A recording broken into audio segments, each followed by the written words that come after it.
patrias chicas. Alemanya és el país és ingobernable.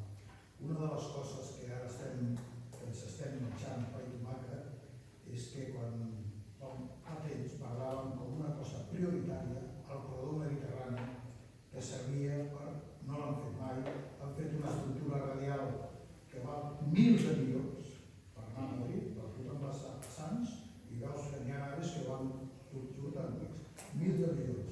I l'AP7 és, bueno, no sé si algú va un dia per l'AP7, és horrorós, no? Doncs això no ho hem volgut fer. I de totes maneres, parlem, nosaltres no tenim de trobar la solució, hem d'acceptar primer el problema, les pàtries, els idiomes, tot això és el que ens divideix com a espècie. Nosaltres hem de començar a parlar, mira, fa 200 anys, anar d'aquí a Extremadura, quants dies tardaven? 20 dies? 25? O un mes, jo què sé, a 30 quilòmetres diaris. Bueno, doncs ara són les 8:30, a les 11 estaríem a Londres. Ens hem quedat aturats a les coses que ens divideixen com a espècie. I hi ha hagut gent que va intentar solucionar-ho. Hi havia un Francesc Ferrer i Guàrdia que va crear l'escola moderna, volia que els nens... És difícil, però tot això que és la meitat de coses que passen perquè poden passar. I el problema no és per què poden passar, per què n'hi ha guerres.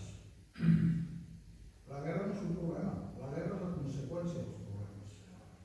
Per què n'hi ha, diuen que s'han gastat, l'any passat es van gastar 2.400.000 euros en defensa. No és en defensa, és en matar gent. Perquè si fos en defensa seria absurd fabricar-ho, si tothom es volgués defensar. I totes aquestes coses que les hem assumit aquest poble, la festa d'això la patrocina una funerària. Això si vingués un altre planeta no s'ho creuria. Una funerària és una empresa privada i a més patrocina la festa major. I per això dic que tindríem algun dia, no veig 100 anys, tindríem de començar a parlar del per què, no del que passa. Només passa, tot el que passa és perquè pot passar. Tot el que passa és perquè pot passar. L'Espanya vacía, és veritat. Avui dia, molta gent que viu en molts pobles, 100-600 pobles d'Espanya, quan una persona arriba als 90 anys que no pot conduir, està mort. I en canvi s'han gastat milions i milions i milions en la vida. I l'Espanya vacía, doncs aquí està. Tenim la millor agricultura d'Europa, però això dormim.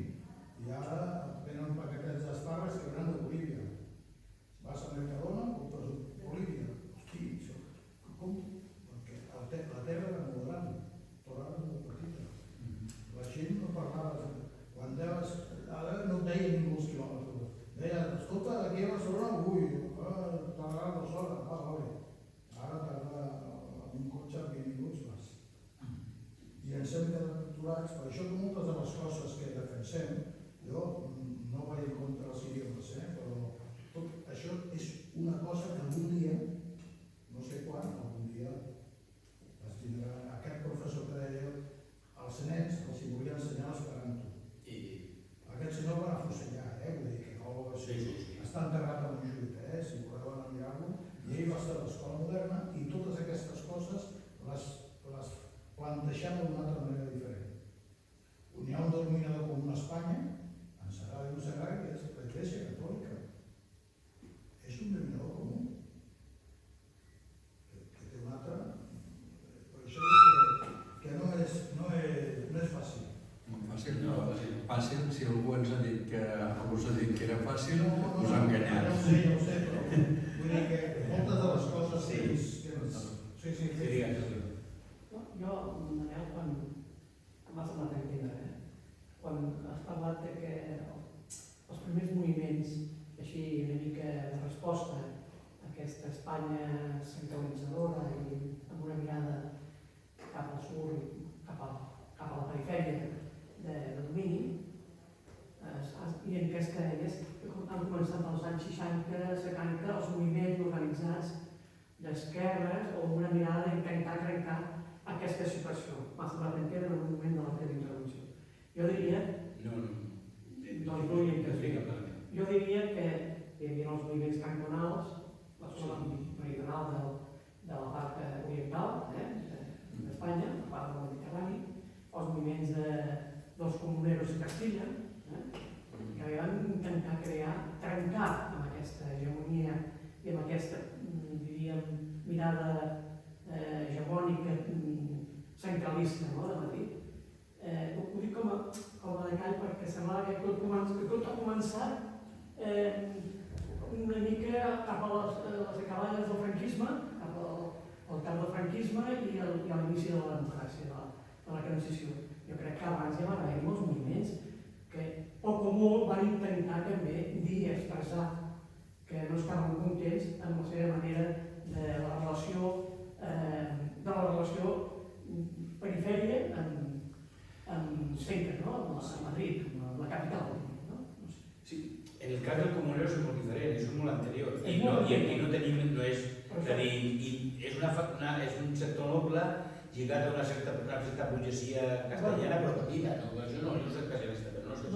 En el cas d'Extremadura, no he d'acabar explicant-te, en el cas d'Extremadura hi ha l'experiència de l'envio, és a dir, hi ha tot un moviment de dir, quan es descentralitza l'alcalde del meu poble, i això està al llibre d'història, ho he explicat també jo, l'alcalde del poble demana a la Diputació de Cáceres que què passa amb els projectes de descentralització, que quan s'aplica a Extremadura, que quan discutirem l'Estatut, que comença a parlar d'ell i aquí no se diu res. Evidentment aquest el virus és la fusella, lògicament. És un senyor que va començar en contacte amb Catalunya, amb els sectors aquests burgesos catalans. Evidentment, ràpidament trenca i aquest home anirà cap a una posició social, al Partit Socialista. Però dintre del Partit Socialista no hi ha aquestes posicions descentralitzadores, autonomistes. De fet, com eren les posicions d'Esquerra Republicana, inicialment, les posicions catarristes i descentralitzadores. No independentistes. Els moviments cantonals de Cartagena i que havien també una mirada federalista. Però que dic que Extremadura és aquesta història. El tall és la guerra civil i no es torna a recuperar fins al franquisme. El bloc extremeño, que deia, no acaba d'explicar tot, perquè havia un tros més gran. El bloc extremeño es crea a Extremadura i és un bloc que aplega del sud de l'extrema esquerra i aplega tot un conjunt de gent i té diversos ajuntaments a Extremadura. Vull dir que l'experiència d'aquest bloc extremeny ja ha existit a Extremadura, no és nou. Què passa? Que clar, les posicions del Partit Socialista, del Partit del PC, totes aquestes posicions eren contràries a aquests plantejaments que tenien des d'allà. I una altra cosa adreçada a Puigdemont. No sé si hi ha aspectes que poden ser similars, afins, els moviments des de la mirada de la gent més o menys inquieta, que té el concepte de classe molt clar, que sap que la lluita no és de parlar català o parlar extremeny o parlar alà, sinó que és una lluita de classe, és una lluita de pobles rics i que hem de canviar, o de com diu un personatge que ara no diré tot, hem de canviar, que la por ja no la tinguem nosaltres, que la por partim d'ells, els rics. Vull dir perquè a Itàlia el seu procés que és la planificació d'Itàlia té 150 anys o poc, no? Des del sorgiment, com deia, mitjans del segle XIX. I Espanya té una altra realitat. La cosa meridional espanyola respecte a la qüestió i al procés d'aquestes diferències nord-sud d'Itàlia, jo crec que el procés ha sigut un altre. No sé si m'explico. Sí. A veure, a la introducció hi ha un text que si us el podria enviar, que vaig fer l'any 21, Pensar Catalunya avui, notes per una interpretació gramsciana de la crisi de relació entre el Regne d'Espanya i Catalunya. Hi ha un element comú. El que passa que la història és la història de cada país, no? Però hi ha un... O sigui, l'element comú és que els estats-nació es constitueixen a Europa al segle XIX com un fenomen modern. Anteriorment eren la propietat dels reis. O sigui, abans que el 21 de gener de 1793 a França resolguessin el problema d'una forma una mica abrupta, doncs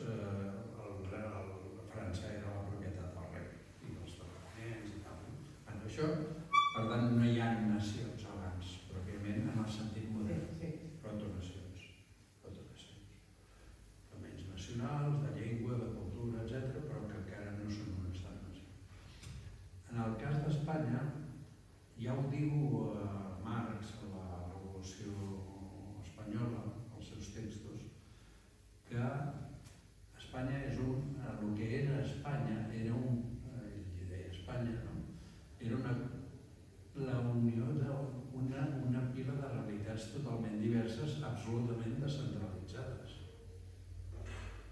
O sigui, que hi havia realitats absolutament diverses dintre d'un estat que estava sota els Borbons, no? Vull dir que havien creat un mercat únic.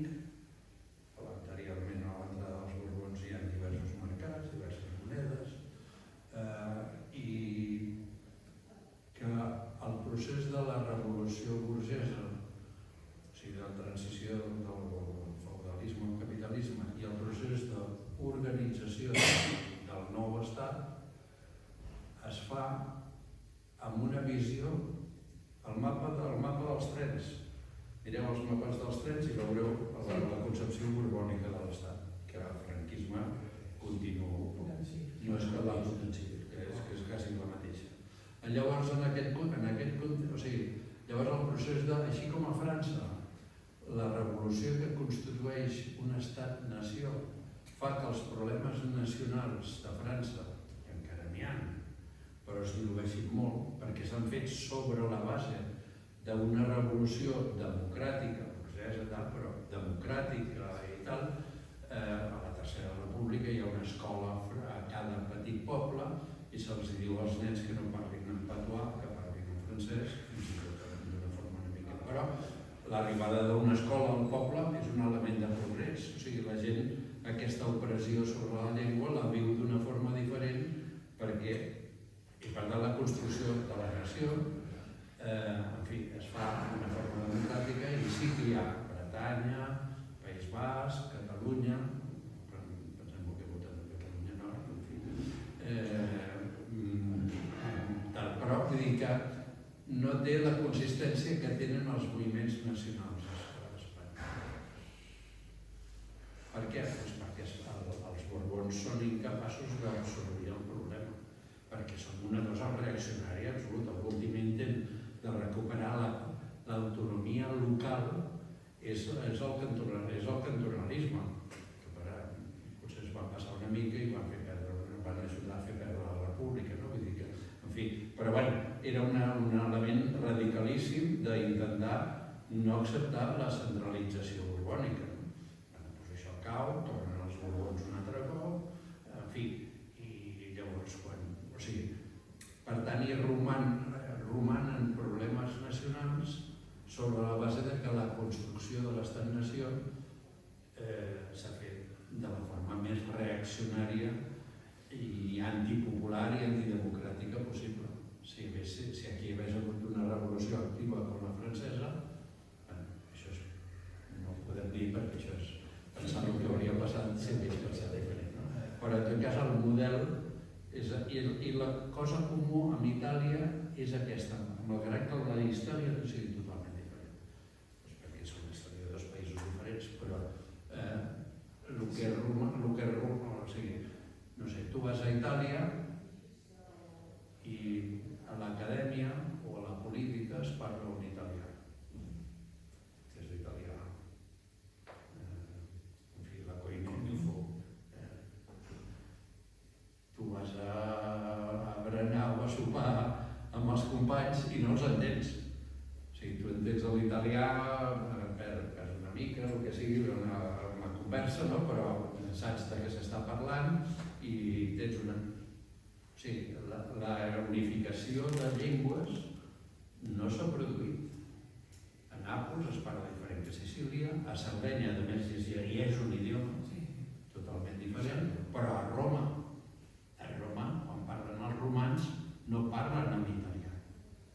Quan parlen al públicament, amb el d'això, es parlen en italià.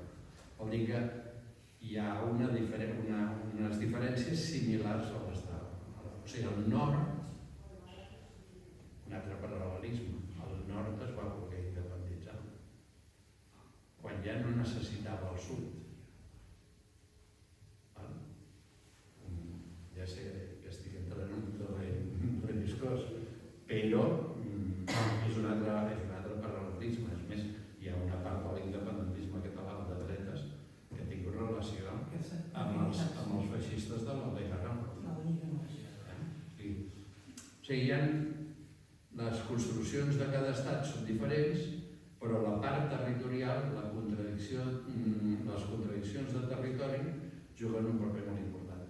I juguen en un altre aspecte, que és en els prejudicis corporatius d'una part dels treballadors de cada una de les zones.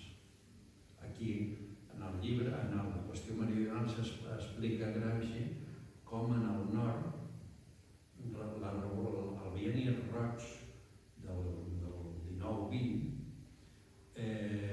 els treballadors estaven prenent les fàbriques i a la monarquia els hi envia la brigada Sassari. Sassari és la capital de Sardenya. La brigada Sassari era una brigada de pastors i pagesos gairebé analfabets que els havien matat a la carnisseria a la Primera Guerra Mundial i els envien a reprimir i quan els amics de Gramsci i els seus col·legues envien gent, agitadors, a parlar amb els soldats perquè no matin els obrers. I la primera trobada que explica Gramsci en un dels textos és que envien un sard perquè parli la mateixa llengua. I els diu, què heu vingut a fer els soldats aquí? I el soldat li contesta, han vingut perquè hi ha uns senyors que volen fer vaga i llavors estan en contra de nosaltres. O sigui, hi ha un prejudici creat artificialment per la diferència territorial, econòmica i aquest tipus de qüestions. I l'altre diu, home, nosaltres no som senyors, som obrers, que estem més a prop de vosaltres. I l'altre li diu, com que tu ets sard, et diré una cosa. Si hi ha vaga i hem de disparar, procura no estar davant. Jo si et veig no et dispararé, perquè ets sard. Però amb els altres, al cap d'uns mesos de bon treball sobre aquest aspecte, d'altra banda, en els obrers industrials, socialistes, hi havia un corporativisme, considerar els sards i els del sud com a gàndols, inútils, bandits, gent de la que no et pots enrefiar. O sigui, en el corporativisme obrer i el corporativisme del pagès del sud confrontats i el sistema va usant-ho. I l'interessant dels textos de Gramsci que estan en el llibre és veure com analitza aquestes contradiccions i com produeix proposta política, fins i tot consigna, perquè els comunistes puguin actuar en aquest terreny i aconseguir l'aliança en lloc de la confrontació. Això és superactual avui. No tenim una qüestió meridional als barris. No hi ha barris en els que hi ha gent que no s'atreveix a entrar i la gent que viu allà, en el seu 99% és gent com nosaltres, de treballadors honestos, etc. Després hi ha un 1% com el reste de barris. Doncs, aquesta és l'actualitat del text, és que ens permet pensar aquestes contradiccions que encara estan aquí. Bé, però ens estan obrint la porta. És això de la catalofòbia i el tema de la duodendal, és això. Hemos venido aquí a hablar de nuestro libro, si algún por pasar por